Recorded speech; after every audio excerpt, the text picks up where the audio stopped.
Coucou, j'espère que tu vas bien. Ne dépasse surtout pas cette vidéo car j'ai un témoignage super important à te partager, suivi d'une petite exhortation. Alors reste jusqu'à la fin de cette vidéo car tu pourras sûrement y trouver une réponse à ta question ou une solution à ton problème. D'abord, il faudrait savoir que moi, je suis une novice dans ma marche avec le Seigneur. C'est-à-dire que j'apprends à le connaître, j'apprends à avoir une relation avec lui. Je cherche à savoir ce qu'il aime, ce qu'il désapprouve.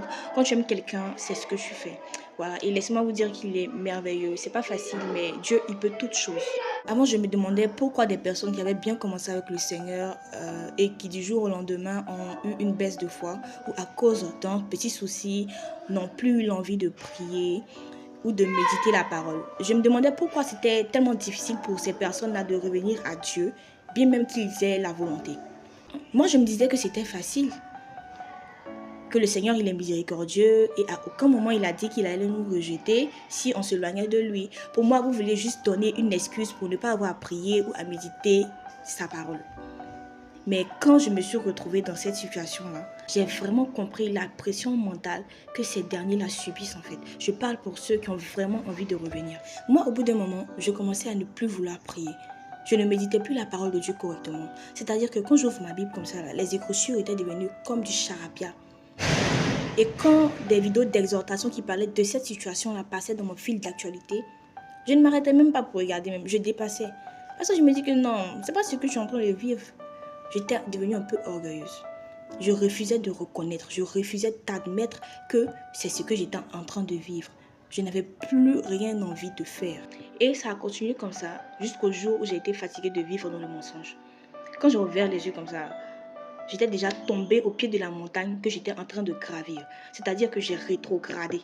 Je suis retournée à la case départ. Et quand je m'en suis rendu compte, j'étais vraiment peinée. Ça m'a grave attristée. J'ai recommencé à chercher la lumière, mais rien. Je criais à Dieu ici, mais rien. Je faisais ça, mais rien. Et je pleurais vraiment chaque soir à chaudes larmes parce que je me sentais inutile, je me sentais nulle et je pleurais de plus belle. J'étais entrée dans une sorte de paranoïa. Chaque soir, je m'endormais avec cette peur-là. Je pensais que Dieu n'allait pas me réveiller le matin parce que pour moi, j'étais devenue inutile et je ne pouvais en parler à personne. Pour ma part, je n'arrivais pas à en parler, je me sentais honteuse. Ça a continué comme ça jusqu'au jour où je suis tombée sur une vidéo d'exhortation. Et ça a été le déclic. Dans cette vidéo-là, on me demandait d'être franche avec le Seigneur. C'est comme ça qu'une nuit, j'ai commencé à prier. Je lui ai totalement ouvert mon cœur. Et je me suis remise en question. Je me suis dit, mais attends, tu veux avoir une relation avec le Seigneur et tu lui caches des choses? Pourquoi tu lui caches que tu n'as pas envie de prier? Pourquoi tu ne laisses pas le Seigneur te guider? Pourquoi tu as voulu faire les choses par toi-même? Après ce jour-là, j'ai commencé à me réveiller. Donc j'aimerais dire à quelqu'un ici que si tu te retrouves dans cette situation-là, sois franc avec ton Dieu. Dieu il sait tout. Ça ne sert à rien de lui cacher que tu n'as pas envie de prier. Ça ne sert à rien de lui cacher que tu vis ça ou telle chose. Il ne faut pas le voir comme un patron avec qui tu n'as pas trop de familiarité. Il faut le voir comme un ami, comme un papa à qui tu peux parler. Donc en lui faisant cette prière, ça va sonner comme un cri de détresse là-haut. Ça va sonner comme une alerte là-haut et il va agir. C'est comme ça qu'une autre fois, j'ai regardé une autre vidéo où on me donnait des versets bibliques avec lesquels prier pour pouvoir avoir une vie de prière. J'ai dit, ah, c'est le moment. Il faut que je le mette face à sa parole. Parce que ça ne sert à rien de pleurer. Alors, toi qui te retrouves dans cette situation, j'aimerais qu'on passe ce cap-là ensemble. J'aimerais qu'on se réveille spirituellement.